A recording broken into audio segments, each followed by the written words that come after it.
10 seconds left to go. Strack down the length of the court, off the glass, no good. Rebound kept alive, 3 seconds left to go. 2 seconds, Lear won't get a shot off. Navy sweeps AU, they're back in first place. For the third consecutive season, Navy will win its first round game of the Patriot League tournament. The Mids use smothering defense for a second consecutive Patriot League tournament game to advance to the Patriot League finals. Edwards gets her own board, puts it back up, tough shot off the glass, no. Geif has the rebound, outlets to Considine, to Angela Myers with 5 seconds, 4, 3, and for the first time in school history, the Mids are going to the NCAA tournament!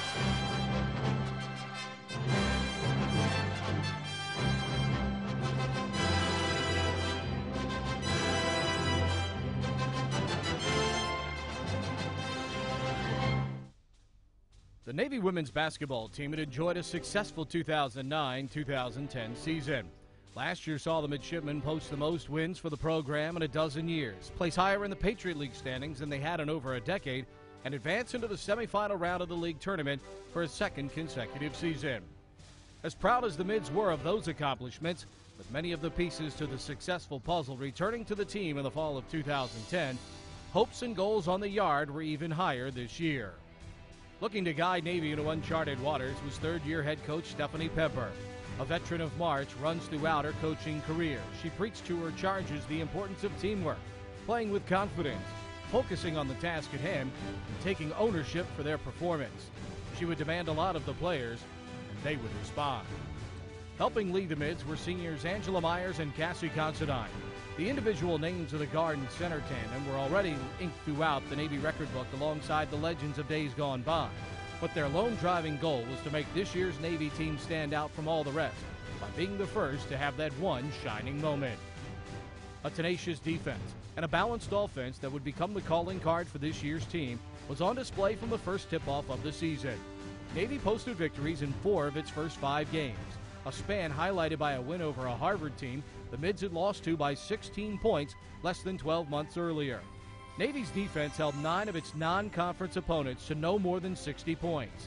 Meanwhile, on offense, 7 different Mids scored in double figures at least once during the 14-game non-conference campaign. This included the plebe trio of Audrey Bauer, Jade Geif, and Alex Membrano, who quickly proved they could play at a level beyond their class year. After the calendar turned, Navy then returned home to face 2-time defending champion Lehigh, the one opponent no current Mid or coach had been able to savor a victory over in their respective careers. Throughout this season, the Mids proved that anyone could and would step up for them and make a big play in a given game. On this January night, it would be Shai Arvin. The sophomore first drilled her 3rd three-point field goal of the game with 28 seconds left to give the Mids a 1-point lead. Then, after Considine drew a charge, Arvin threw a half-court strike to Angela Myers that led to a breakaway layup to give Navy a 3-point cushion with less than 9 seconds showing on the clock. The Mids swarmed the 3-point line on the other end of the floor, and the Mountain Hawks could only manage a 2-point field goal just before the clock struck 0 to give Navy not only the victory, but also a jolt of confidence that made the rest of the Patriot League stand up and take notice. 10 days later, the Mids were off to West Point, New York for a memorable matchup with Army. A nationally televised audience and a packed Crystal Arena would witness the meeting between the 4-0 Mids and the 4-0 Black Knights. It was in this setting that Myers would showcase her all-around ability. She drained 6 3-point field goals on her way to scoring 22 points in the contest, while also grabbing 8 rebounds and dishing out 5 assists in her 40 minutes on the court to help Navy to its 3rd consecutive victory over its rivals. Not lost on anyone in the game was a breakout performance by Erin Edwards. The guard quietly tallied 4 3-point field goals on 5 attempts against the Black Knights. It was an afternoon that set the stage for her to lead the Patriot League in 3-point field goal percentage during the league games, as well as easily surpass her combined freshman and sophomore point total in her junior season. Navy's winning streak would reach 6 in league play and 7 in all with a victory over American. And when the first half of the Patriot League play ended, the Mids were positioned right where they wanted to be at the end of the year, atop the league standings. After Megan Matheny's career-high 13 points helped the Mids open the second half of the league season with a home win over Bucknell, Navy dropped 3 of its ensuing 4 games to enter its final home game of the regular season, looking up at its senior night foe, American, in the standings. The Mids would memorably honor their departing seniors and their families both before and during the game against the Eagles. Navy scored on 6 of its last 7 possessions of the game to post a 63-56 victory over American that moved the Mids back into a tie for first place. With their playoff destiny resting in their hands, the Mids topped Colgate 3 days later to share the league's regular season crown for the second time in school history and become the first Navy team to earn the #1 seed in the Patriot League tournament. With collective success came individual glory for the Mids. Myers, who had set school records for career assists, minutes played and games started, while also ranking among the scoring and rebounding leaders, would garner first-team All-League honors for the second time in as many years. Her classmate, Considine, Navy's all-time block shot leader and the #3 rebounder and three-point shooter at the school, received second-team accolades for the second time in her career. Pemper herself was tabbed as the Patriot League Coach of the Year. Geif, too, was honored before the start of the Patriot League tournament as the league's Rookie of the Year. She would shoot over 50% from the field in league play and rank among the conference leaders in both scoring and rebounding during her freshman year.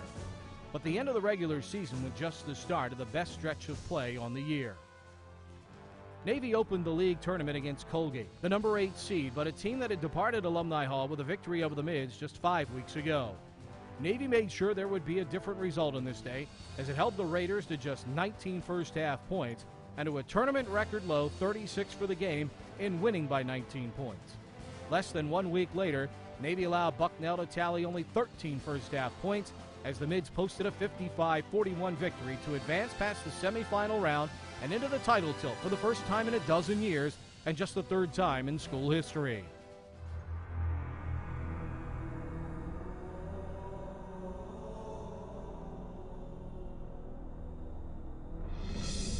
Standing in the way of Navy's hopes and dreams of a ticket to the big dance was American. The Eagles had not only ended Navy's season in the 2010 tournament, they are also making their 4th appearance in the league's championship game in 5 years. That veteran experience boosted American in the opening part of the game as the Eagles flew out to an 8-0 lead and built a 30-18 advantage at intermission. But the resolve and determination of this year's Navy team was evident as the second half began. The Mids stormed out of the locker room a different squad than the one that had entered it. It took all of 90 seconds for the Mids to slice the deficit nearly in half. And Alumni Hall rocked when a jumper from Edwards tied the score at 32. Angela to Aaron, ball fake. 2-pointer on the way from 18. She got it. We're tied at 32. Soon, a pair of free throws by Geif gave Navy its first lead of the game. American would briefly regain the advantage at 39-34, but again, the Mids were up to the challenge. Geif found Myers for a three-pointer, then scored on an inside move herself to knock the game again. Jade down the lane, off the glass, kisses it home again. Shortly thereafter, a three-pointer from Bauer and another tray from Membrano gave the Mids a lead they would not relinquish. With a victory more than 3 decades in the making in hand, the Mids anxiously counted down the final seconds before their dreams became reality. With 5 seconds, 4, 3, and for the first time in school history, the Mids are going to the NCAA tournament.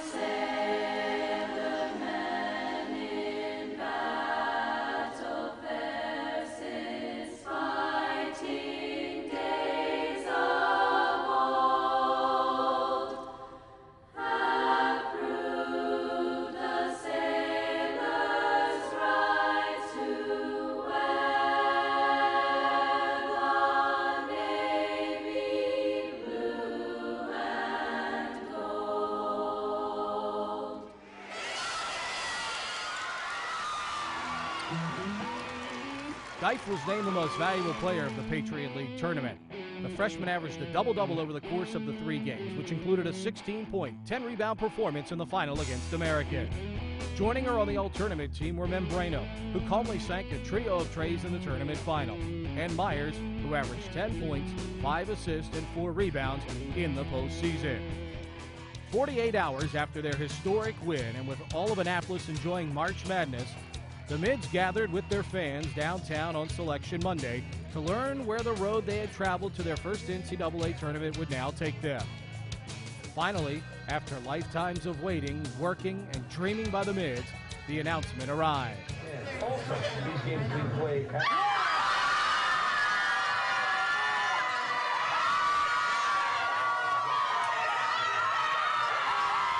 Though underdogs, Navy made the 3-hour bus trip to central Pennsylvania with the mindset of not just being happy to go to Happy Valley. That was evident throughout the game against the region's number 3 seed DePaul. Despite trailing by as many as 7 points in the first half, Navy entered halftime down to the Blue Demons by just 1 possession. But just as they had done 1 week earlier against American, the Mids quickly took the lead early in the second half on a 3-pointer from Membrano. A short while later, Geif pulled Navy back to within 1 point of DePaul with 10 minutes left to play.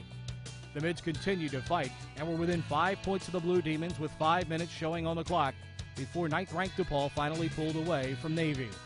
2 days later, the Blue Demons would knock off the host school Penn State to advance into the Sweet 16. Though the Mids fell short of their ultimate goal of winning the game, Navy's performance drew praise and respect from everyone who saw the game either in person or on television, as well as from the DePaul players and coaches. This Navy team, Doug Bruno said they're tough, they're smart, and they're skilled. Justin, thank you, and welcome into the Home Depot Halftime Report. As always, Trey Wingo here with Carol Lawson and Carolyn Peck. I guess no surprise that we should expect a fight out of Navy. They're doing exactly what they're expected to do, and if you're that Navy squad under Stephanie Pemper, you got to think, hey, we're only down 3 against a team out of the Big East. We can do this. Absolutely, and Angela Myers led the way for Navy on the offensive end. What I was most impressed about was what Navy did on the defensive end. They switched same-size screens. They were able to keep DePaul in front. DePaul goes 0 for 10 from beyond the three-point arc, and the last thing Navy did on the defensive end is they didn't foul. They didn't put DePaul to the free throw line. The Mids controlled the tempo from the start of the game to the very end, challenged the Blue Demons at every opportunity, and came as close to winning its tournament game as any Patriot League team had in 2 decades. It was a performance and a season that set a new standard of excellence for Navy women's basketball.